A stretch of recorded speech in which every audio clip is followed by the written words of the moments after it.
as we are evolving in gratitude and inspired aligned actions. One of the actions is bam, combating hormones and fatigue and burnout, constipation, bad gut health. Starts in the kitchen. Yes. So I got to do meal prep. So I thought I would share with you three, three powerful, like, mindset game changers. Okay. I got my notes. And this is my personal inventory. Alexa, play my favorites. The playlist favorites on Amazon Music. Okay, so this is number 4. I said we're going to do 3, but this is Lagniappe. If you've ever been to New Orleans, used to live in New Orleans for many years. So Lagniappe is you get a freebie. Make it fun. Put on some music. Also make it social. Invite the whole family in. And parents, you set the stage for your children's health by what you do and do not do in the kitchen, as if we didn't already have a whole lot of responsibilities on our shoulders. We got that one too. So sorry, suck it up, Buttercup. It is what it is. Okay. Bow. Have you ever been to a temple, a very sacred space? It's amazing. It's whether you're of that faith or religion, or maybe if you don't even have one, maybe you're like an agnostic or atheist or something, there's still something to be said about sacred sites. And I haven't been to a temple yet, or even a sacred site, where there's not some type of offering that's a food or a beverage. Okay. Now, almost every spiritual path, religion says that the body is the temple for your spirit, for your soul. So you are sacred. Your body is a sacred site. So anytime you come into the kitchen, this is a sacred act. You are preparing offerings for the temple. And this is your altar. This is your altar of wellness. People often ask me, what is spiritual nutrition? Where do you get that from? Why do you say that? That's why. I'm just a rebel that way. That's how I think about it. This is your altar of wellness. Okay. Now, so that's the very first reason, number one mind shift about doing meal prep. The other one is I want you to clean up, declutter, feng shui. Clean up your mess, girl, guy, he, she, they. Clean it up. So if you'll, well, you can't really see, but all of I'm a minimalist. So I hardly have anything in my cabinets. But my cabinets are organized. My little spice jars over there are all labeled. Even my spices over here, my Tupperware containers, they're all organized so that I don't have clutter. Okay. When you have clutter, and this is not me trying to be, IKEA. I'm not trying to kitchen shame anyone. It's just that you don't want to have decision fatigue. We have enough of that in life. Okay. When you declutter, you eliminate a lot of foolishness. Okay. You create a system of clarity and consistency. I'm going to come back to clarity in a second because that one does another thing for you. But this one is all about consistency. We're already burnt out. We're tired. We're stressed out. Okay. We don't want it in our kitchen too. So you create a very simple system. So I am very raw in my healing journey of disordered eating. So I am not ready to eat intuitively yet, which I'm a firm believer that you should not have to track your stuff forever and ever. Now you do want to be accountable and track in the beginning so that you are aware of yourself, so that you are able to call yourself out on your BS. Most people think that they have a slow metabolism. No, you don't. You're just not keeping up with your stuff. Usually you don't. Very few people do. You're just not tracking, and so you aren't aware of how much food you're ingesting consistently, like on average. Okay. So when you declutter, you are able to have a very simple system in the beginning. I have a default structure. Okay. And when I work with my clients, I like to set up a default plan for them to make it very simple in the beginning. Keep it simple. So we'll have like 2 or 3 breakfasts, 2 or 3 different lunches, 2 or 3 different dinners, and you wrote and snacky snacks, and you rotate between those. And so that's what you keep in the house. Now, the other thing is, we don't want to be slaying any dragons right now.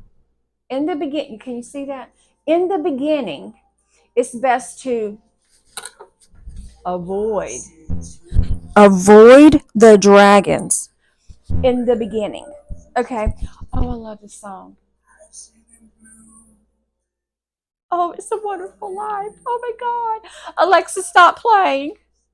I'm going to cry for real. It is, y'all. It's just the power of nutrition,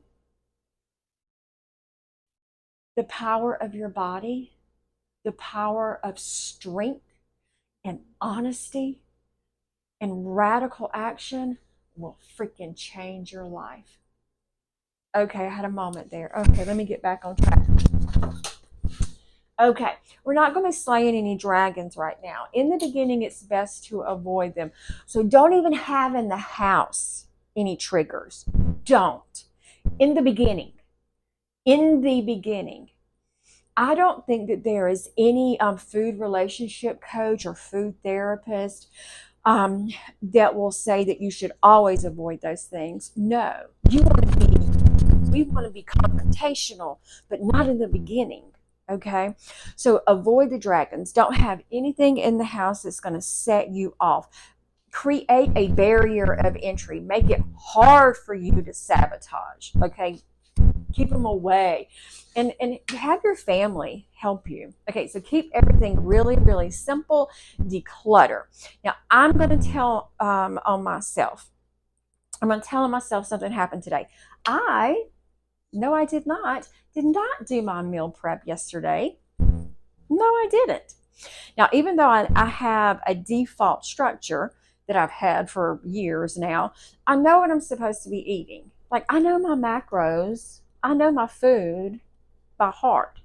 I just didn't prepare it yesterday. So when I came in today, I was so hungry that I just grabbed something, which just happened to be three bananas, 1 plantain, and some maca and cacao. I mixed it all together. I will probably be so constipated later on. And that is also all of my carbohydrates for the day. So for the rest of the evening, it's just green veggies for me. Really? However, because there were no dragons in the house, I didn't sabotage. But I didn't follow my system. Okay, so perfect example of what not to do and why you want to have a system in place, a very simple system in place, so that you can just grab your food and go. Now, the other thing is when you have a simple system, you are very clear. Okay. Now, I know I've already said that, but this one I haven't said. When you're very clear, you know what you are, you're empowered. You're in control. You can walk in to this sacred space and go, I'm the head bitch in charge here. Because a lot of times when we come into this space, it controls us. Whether it is not eating enough, feeling afraid when you get in here, or overeating and you're out of control. I'm about to really tell on myself right now. So I have this camera, which is just my phone, set up on my trash can. Y'all, I decorated my trash can. I can't stand things to not have color, so I decorated, put flowers all over it. Anyway, but I have you setting up on my trash can. When I was in the throes of my eating disorder, I would take and I would throw my food away.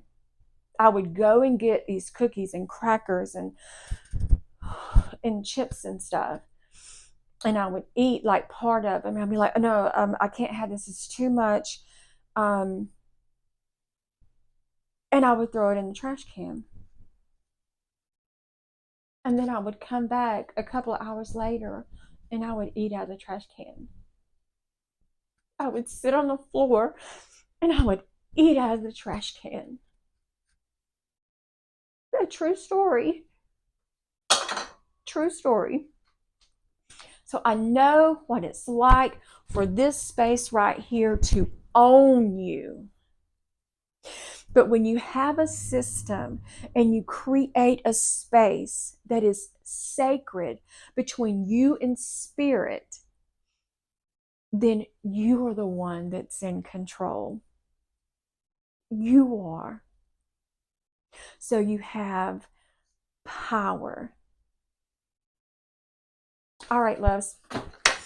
I am hungry, even though I ate 3 bananas and an entire plantain, which has a ton of fiber, by the way, but it does feed your healthy gut bacteria. Oh, but plantains are so dense. I feel so heavy right now. You could probably build a brick house with me. I feel so solid right now. But no, I am hungry, and I do need to do meal prep so that I don't do this tomorrow. So in what do they say on the no, I guess I'm a YouTuber now.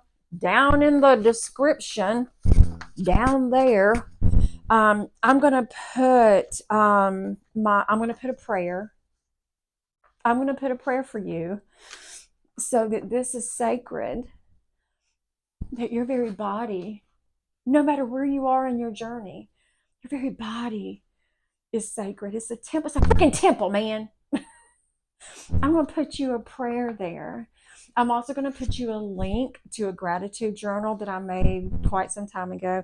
And I'm also going to give you my my inventory sheets. Now, don't get too excited. They're not nothing special, but it is an inventory sheet that you don't have to create. You can just go and print it off. And I like to keep that. And it helps make grocery shopping really easy if I need, have it delivered, because I don't go to the grocery store. Not because I think I'm all that. I just don't like to shop. So it does keep you organized. Also, it helps with your food budget. So things aren't wasting. And then you can take that food money and spend it on fun things. Bow, chicka, wow, wow. All right, I'm hungry. Gotta go. I hope that was helpful. I hope it was helpful. All right, loves.